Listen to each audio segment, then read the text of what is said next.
포항의 양식장에 이어 얼마 전엔 구미의 한 원룸가에서 학대당한 것으로 의심되는 고양이 사체가 잇따라 발견됐다는 소식, HCN에서 연속 보도해드렸는데요.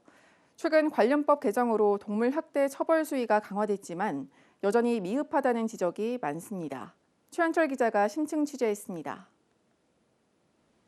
최근 구미시의 한 원룸가에서 학대당한 것으로 의심되는 고양이 사체가 잇따라 발견돼 경찰이 조사에 나섰습니다. 지난달 포항에서는 포획한 길고양이를 가둬놓고 학대해온 20대 남성이 경찰에 붙잡히는 일도 있었습니다.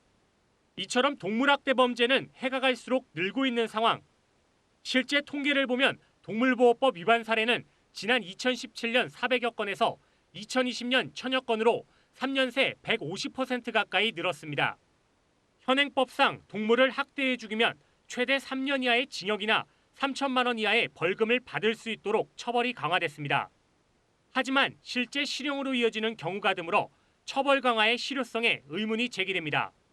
최근 5년 사이 동물학대 혐의로 입건된 3,400여 명 가운데 징역이나 금고 등을 선고받은 사람은 고작 12명에 불과합니다. 동물보호단체는 학대를 적발해도 고의성 입증이 어렵기 때문에 실형까지 이어지는 경우가 거의 없다고 꼬집습니다. 학대가 적발이 돼도 지금 법에 명시된 형량에 이르지 못하는 게 다반사입니다. 동물학대가 중범죄라는 사회적 인식이 무엇보다 중요한데 처벌이 미흡하다 보니 학대가 계속 되풀이됩니다. 얼마 전 동물학대 금지 행위를 구체화한 동물보호법 개정안이 국회 본회의를 통과했습니다. 동물학대를 막기 위한 움직임이 꾸준히 이뤄지고 있지만 보다 현실성 있는 대책 마련이 필요하다는 목소리도 나옵니다. 지난 5일 본회의를 통과한 개정안에 제가 발의한 학대 행위 처벌 강화도 반영되었지만 이 외에도 보완되어야 할 부분을 꾸준히 찾아서 정책에 반영할 수 있도록 노력하겠습니다. 동물학대는 은밀하게 이뤄진다는 점에서 선제적인 단속이 어렵습니다.